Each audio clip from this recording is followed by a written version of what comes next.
afternoon, viewers at home. You are welcome to SDTV. We are back on the program, Sincere Talk, on SDTV. Having the house today, a guest, is a lecturer and a public analyst, Mr. Lanre Biobaku. Welcome to Sincere Talk, sir. Thank you very much, my uncle. Today, we shall be discussing on the program impact of philanthropic organizations on socio-political development. Care towards giving. Non-governmental organization may not just be giving, be an organization, organized people. The basic thing is that fee, and they do a lot of things. For philanthropic organization, their focus is in humanitarian services, development of people.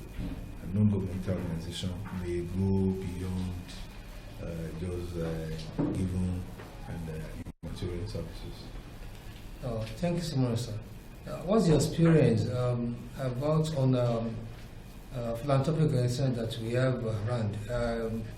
We learned that you belong to one of the notable philanthropic organizations. Well, by the grace of God, I'm the president of Agura Lions Club. And Lions Club is a service club that is known internationally for growth and development of humanity.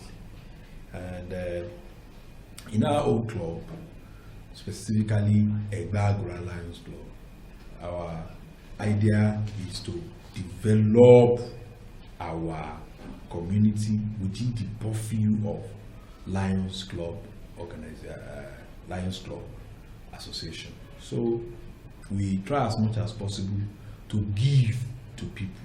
We do our program based on the activities of Lions Club International, and then we do our projects to ensure that it has impacts on the life of the people. Let me take you from where you stop, sir.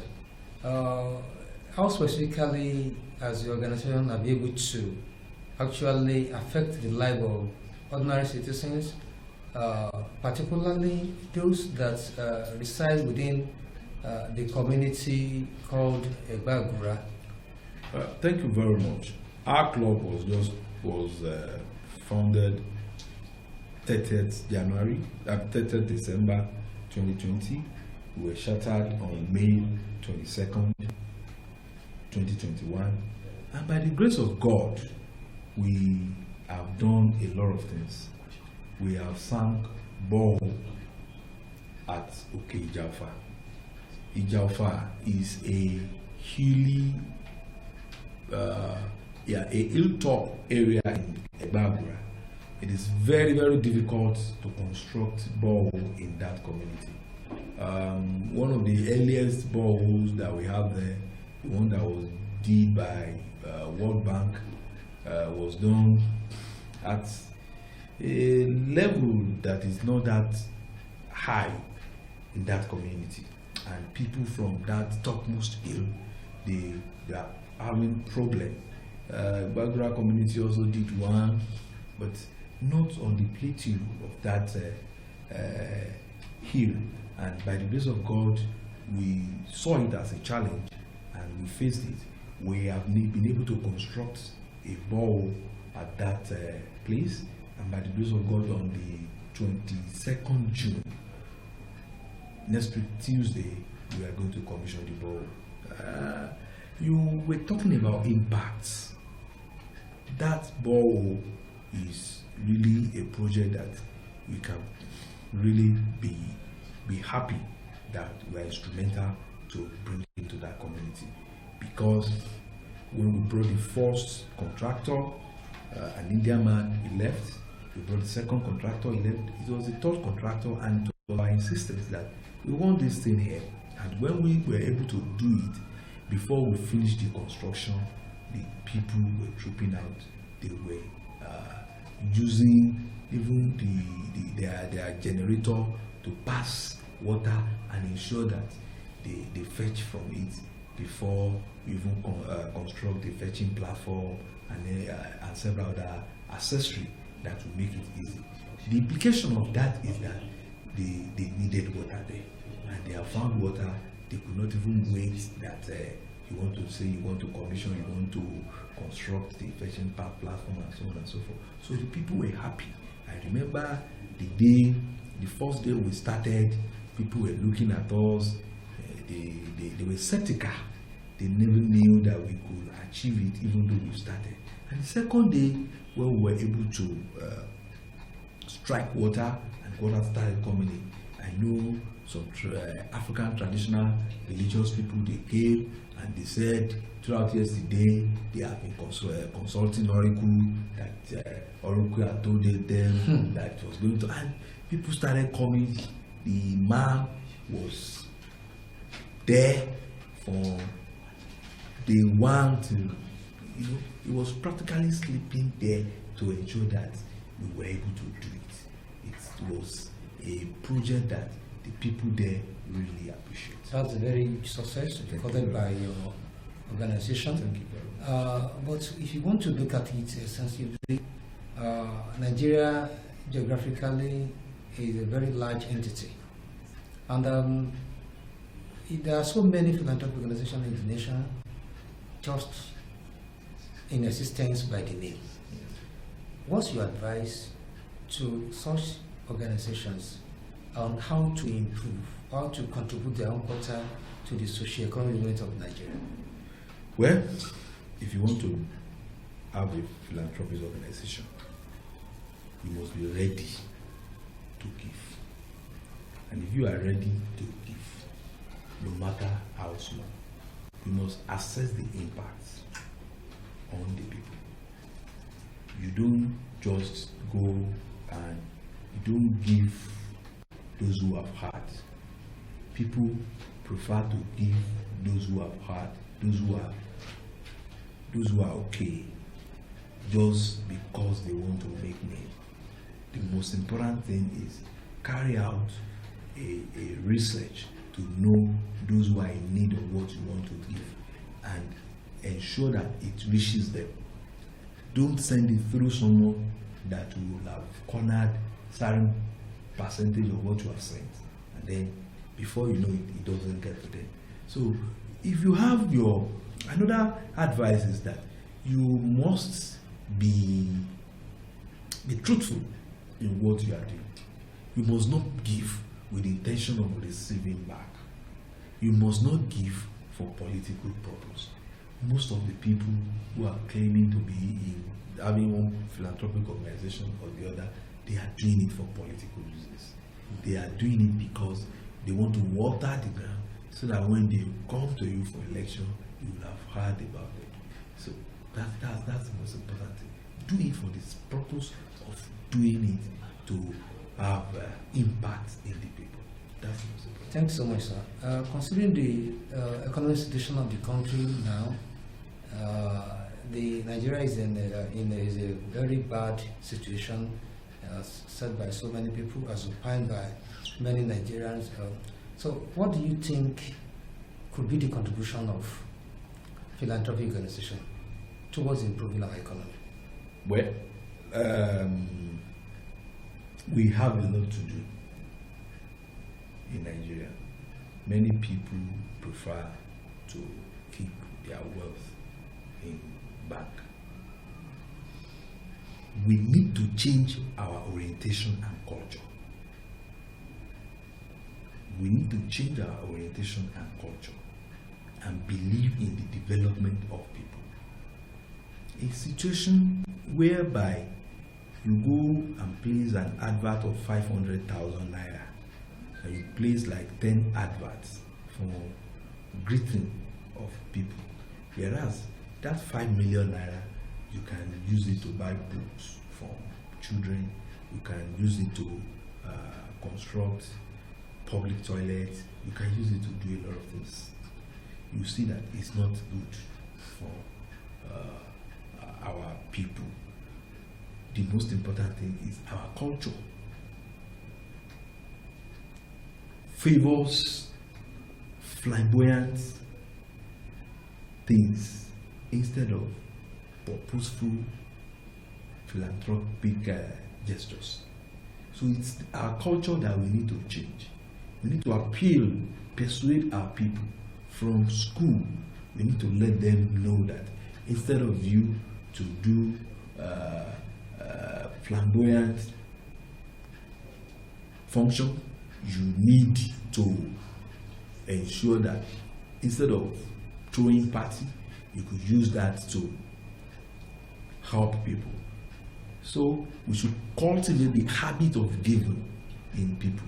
I know that it was my father that taught me that make sure you give, and you must be given from the entrance of wherever you are approaching, and that it will pave way. That the most vulnerable person in the place is the gate man. Give that person something. It will pave way for you to enter successfully. So it's that culture, it's that training that is enabling me, that is goading me to go for that kind of thing. So and I believe that it's because I have that orientation from infancy. So it is better we teach the culture of philanthropism from infancy and change the orientation of our people from this flamboyant attitude. That is the way to go. It's not what you can just cut from head. It has to come from the root. Thanks so much. On a final note, let me quickly ask. Many people believe that most people pretending to be philanthropists or philanthropic organizations are actually people with bad intention, and as a result, they tend to not to cooperate with such organizations at times. That's number one. And also, at times, most philanthropists and philanthropic organizations also do complain that most Nigerians are not worthy of being assisted because they are going to reward you in a negative way at the end of the day. What's your take on this? Well, it boils down to our culture. We, at least for the Southwest that I know, our people are not using to free giving. When you give, they believe you have a motive, and they want to preempt that motive and then strike you back. Whatever program, whatever project that you bring out, they begin to look for shortfall. They begin to look for traces, what they can use to kill that idea. I tell you, we're talking about a borehole project in Offa Hill, Lanre Biobaku. It was not easy. We did not get the cooperation of everybody. We know the first point that we picked, there was serious controversy before somebody voluntarily said, "Come and use this place." It took the insistence of one man within that community that don't let these people carry this thing away. When are we going to see another set of people? And even as we're constructing that kind, we're kind of such project, we still see people who are saying we must pay. The touts who are saying we must pay. They brought a budget for construction of fetching platform. Our own idea is when you take a project to a place, you let the people there, you let them handle the construction. And I saw the budget that someone gave to us. I said, this is outrageous.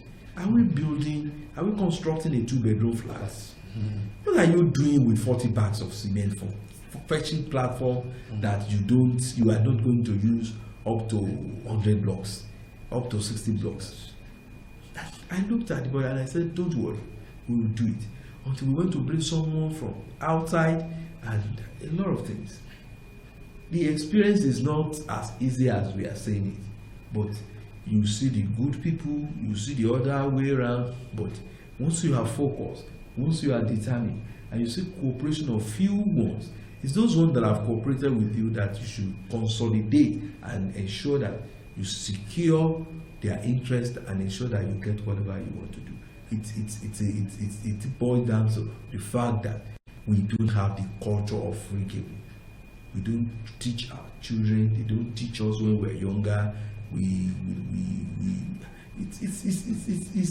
It's getting worse by the day. When we were young, I know that we go to mosque, we eat sara, we eat food, we do those things. When we were young, guy, we know that when you go you go to mosque in the morning, when you go in the evening, you find things like that. But we're so suspicious of one another that you don't allow anyone to take. It has gotten to a level that you can't take something to school, to your children's school for birthday.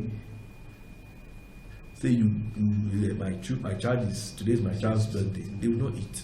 So we are so suspicious of one another.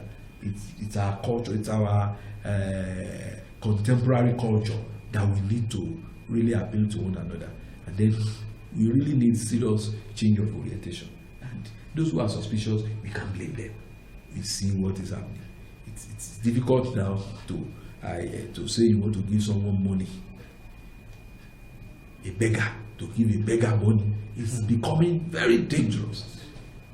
In Nigeria, where do we go from there? Because we've had a case that we are people who are not actually beggars, people who buy those money and things like that. So several unpalatable stories that we hear, and then you begin to wonder, isn't this the same country that we were some years back? So it's a serious problem, but with determination, with prayer, with orientation, education, we can have a change of attitude, and I believe we'll get there. Okay, that's the message. We are going to get there if we change our attitude, if we go by our culture, norms and values of our society. Nigeria will be a better place for all of us to live. And then we must also cultivate that habit of giving back to our society. And that's from Mr. Lanre Biobaku. So thank you for coming to the program today, sir. Thank you very much. So, viewers at home, thank you. This is where we shall be drawing the curtain of today's program. Until next time when we're meeting. Thank you. God bless.